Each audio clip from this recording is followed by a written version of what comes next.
darah di dalam tubuh kami mengalir darah Rasulullah. Ahlul Bait Mustafa, keluarga anak cucu Nabi Muhammad, mereka adalah orang-orang yang suci. Dalilnya apa? Qala Allah Ta'ala, Allah berfirman dalam Al-Quran, innama yuridullah liyudhib ankumur rijsa ahlal bait wa yutahhirukum tathira. Assalamualaikum warahmatullahi wabarakatuh. Allahumma salli ala Sayyidina Muhammadin wa ala alihi wa sahbihi ajma'in. Amma ba'du, fa ya ayuhan netizen, mudah-mudahan kita semua masih dalam keadaan yang baik-baik saja, bergembira selalu, dan mudah-mudahan tumbuh kasih cinta damai di dalam jiwa kita. Dan mudah-mudahan kita semua senantiasa selalu diberikan kesehatan zahiran wa batinan, kesehatan mental, kesehatan pikiran, kesehatan fisik, ya zahiran wa batinan itulah ya. Dan mudah-mudahan kita diberikan selalu kemenangan, kebahagiaan, rasa cinta, keselamatan, juga kesejahteraan, kebahagiaan fid-dini wa dunya wal akhirah, lengkap semuanya ya. Amin Allahumma amin. Jika kita perhatikan, jarang sekali semisal Habib Lutfi atau Habib Umar bin Hafidh atau Habib-Habib yang lain menggunakan ayat ini sebagai deklarasi untuk mendeklarasikan dirinya atau mengumumkan dirinya sebagai zuriyah Rasulullah SAW. Innama yuridullahu liyudhiba ankumur rijsa ahlal baiti wa yutahhirakum tathira. Tetapi ayat ini sering sekali atau sering kita lihat di beranda-beranda itu ya, Habib Bahar menggunakan ayat ini untuk menegaskan dirinya sebagai ahlal bait. Nah, yang akan dikaji oleh saya di dalam konten ini tentang siapa sih ahlal bait di dalam ayat ini menurut para ulama. Jadi ini innama yuridullahu, sesungguhnya Allah bermaksud atau mengharapkan, Allah liyudhiba ankumur rijsa, menghilangkan dosa dari kamu, ahlal baiti ayya ahlal bait ya, ngebuang ya nida ya, wa yutahhirakum tathira, dan membersihkan kamu dengan sebersih-bersihnya. Nah, bagaimana komentar ulama ketika melihat siapa yang dimaksud ahlal bait di situ? Maka saya di sini membawakan kitab ini, teman-teman. Bisa teman-teman baca di babul awal ya, fi dzikri tafdhilihim bima anzalallahu fi haqqihim minal ayatil karimati ala ikhtilafi ma'aniha ma'anubzatin mimma yata'allaqu bidzalika. Di situ ada ayatnya, teman-teman ya. Nah, kita langsung saja kita ambil bagian pentingnya, bagian penting-penting dari pendapat-pendapat ulama. Al-qaulul awalu, saya ambil dari pendapat pertama, teman-temannya. Annal murada, yang dimaksud min ahlil baiti, dari ahlil bait ya, fi ayatit tathhir, di dalam ayat tathhir tadi, khususun nisa'in nabiyil a'zam ya. Ini dikhususkan untuk istri-istrinya Kangjeng Nabi Muhammad sallallahu alaihi wasallam. Ya, ini siapa? Ini qaulu Ikrimah ya. Dan selainnya itu. Kalau kita merujuk pada pendapat ini, berarti Habib itu tidak termasuk, karena ini ayat ahlal bait di situ khusus untuk para istri Kangjeng Nabi Muhammad sallallahu alaihi wasallam. Lalu kita merujuk pandangan yang kedua atau pendapat yang kedua, al-qaulu tsani. Ya, pendapat yang kedua itu annal murada min ahlil baiti, yang dimaksud dari ahlul bait ya. Di dalam ayat tersebut, fil ayati, di dalam ayat tadi itu, majmu'un nisa'in nabiyyi, yaitu sekumpulan istrinya Kangjeng Nabi Muhammad, wa ashabul kisai al-khamsati ya, yaitu adalah Muhammad, wa Aliyun, kemudian wa Fatimatu wal Hasan wal Husain. Jadi berhenti sampai situ. Nah, di mana itu hakahu Ibnu Abdul Bar fi tamhid ya. Seterusnya itu catatan kaki. Jadi pendapat yang kedua ini, yang dimaksud ahlul bait di situ adalah berhenti sampai Husain di situ. Lalu kita lihat pandangan yang ketiga. Nah, al-qaulu tsalisu, pendapat yang ketiga ini adalah annal murada, bahwasanya yang dimaksud min ahlil baiti fil ayati, di dalam ayat itu, yang dimaksud ahlul bait di dalam ayat tadi itu adalah khusus Rasulullah sallallahu alaihi wasallam, itu khusus hanya untuk Rasulullah sallallahu alaihi wasallam. Ini pendapat yang paling ekstrim, teman-temannya, di mana yang dimaksud ahlul bait itu berarti selain Nabi Muhammad itu tidak termasuk. Seperti itu. Qala al-Qadhi Iyad, madhabul Hasani ya. Ini kata Qadhi Iyad, madhabul Hasani annal murada, menurut madhab Hasan Basri. Ini yang ngomong Hasan Basri ini adalah tabi'in terbaik ya, bukan sembarang ulama, bukan sembarang ulama.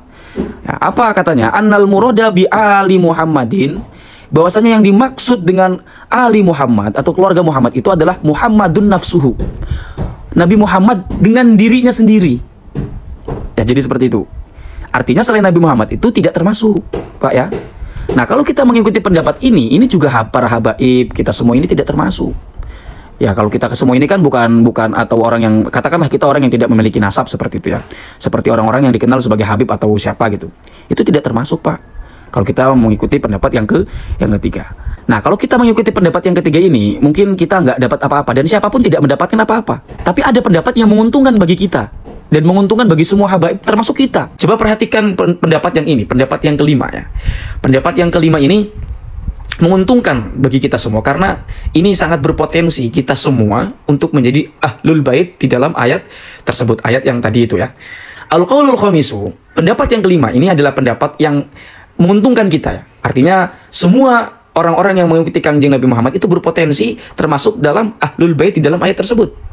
Apa bunyinya? Annal murodah, bahwasanya yang dimaksud min ahlil baiti, dari ahlul bait, yaitu adalah ajba'uhu ala dinihi ila yaumil qiyamati, orang-orang yang mengikuti Kangjeng Nabi Muhammad terhadap agamanya Kangjeng Nabi Muhammad sampai hari kiamat.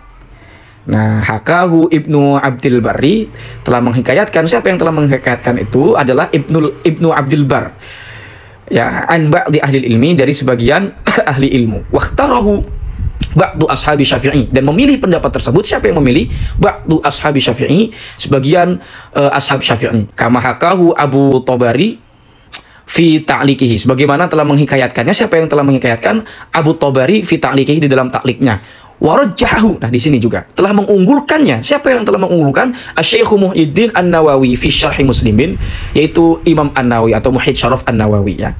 Imam An-Nawawi di dalam Syarah Muslim. Wakhtarahu Al-Azhari wa dzakara Al-Baihaqi riwayatahu an Jabirin. Nah, jadi intinya kalau kita mengikuti pendapat yang kelima ini, semuanya termasuk Pak, orang-orang yang beriman, orang-orang yang bertakwa, orang-orang yang mengikuti lampah laku ittiba' li Rasulillah sallallahu alaihi wasallam, mengikuti lampah lakunya Rasulullah sallallahu alaihi wasallam, perilakunya Rasulullah sallallahu alaihi wasallam, itu semuanya termasuk ahlul bait. Ini juga termasuk ketika kalau kita mengkaji makna alihi ya, wa ala alihi wa sahbihi, itu ali di situ itu kalau kita kaji secara sastra itu memiliki makna. Kalau kita kaji secara bade ya, bade tauriyah ya, bade tauriyah itu memiliki makna ba'id dan makna qorib.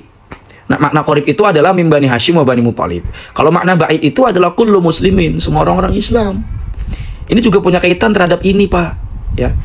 Jadi Habib Bahar juga tidak salah kalau mengikuti pendapat yang kelima ini, bahwa Habib Bahar itu adalah ahlul bait yang dimaksudkan ayat tersebut. Begitupun kita tidak salah kalau kita mengaku ahlul bait kalau kita mengikuti pendapat yang kelima. Ya, jadi kita ini kan anak manusia, nggak mungkin kita anaknya siapa? Anaknya handuk, anaknya kipas angin kan nggak mungkin juga kipas angin punya anak kan. Jadi selagi kita manusia mengikuti Kangjeng Nabi Muhammad itu bisa berpotensi untuk termasuk di dalam ahlul bait di situ, dibersihkan, diampuni dosa-dosanya seperti itu. Yaitu kalau kita mengikuti lampah lakunya Nabi Muhammad, kalau kita mengikuti bahkan sampai mengikuti jalannya Nabi Muhammad, duduknya Nabi Muhammad, cara makannya Nabi Muhammad, itu berpotensi masuk klasifikasi ahlul bait. Jadi seperti itu Pak, seperti itu. Kenapa? Karena kalau hanya soal nasab aja itu, kalau kita melihat pandangan kelima ini ya, soal nasab itu kita tidak bisa memilih. Tapi kalau kita mengikuti pendapat yang kelima ini, kita bisa memilih. Yang memilih untuk mengikuti Kangjeng Nabi Muhammad dan terpilih sebagai ahlul bait, di mana dosa-dosa kotor, hal-hal yang kotor di dalam diri kita itu dihilangkan, dihapus seperti itu. Silakan kalau mengaku ahlul bait berarti mengikuti pendapat yang kelima. Ya, Habib Bahar juga tidak salah. Dan kita pun tidak salah, karena kita pun termasuk ahlul bait kalau mengikuti pendapat yang kelima ini, dengan catatan-catatan tertentu. Ini jangan dipotong ya, jangan dipotong ya. Artinya pembahasan ini bukan pembahasan ahlul bait secara umum gitu, enggak. Karena kan ahlul bait itu ada yang klasifikasinya, ada yang dilarang menerima zakat seperti itu. Itu tidak termasuk dalam kajian ini. Tapi ini sedang mengkaji pandangan ulama tentang ahlul bait di dalam ayat Al-Ahzab 33 itu, Pak. Jadi seperti itu.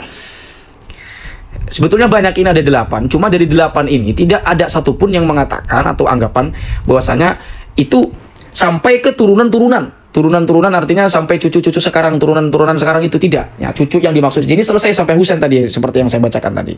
Ya, sampai Husain situ berhenti, dan setelahnya itu tidak. Yang dimaksud ahlul bait itu sampai di situ. Nah, jadi seperti itu Pak ya, seperti itu. Mudah-mudahan ada manfaatnya. Hadanallahu wa iyyakum ajma'in. Wassalamualaikum warahmatullahi wabarakatuh.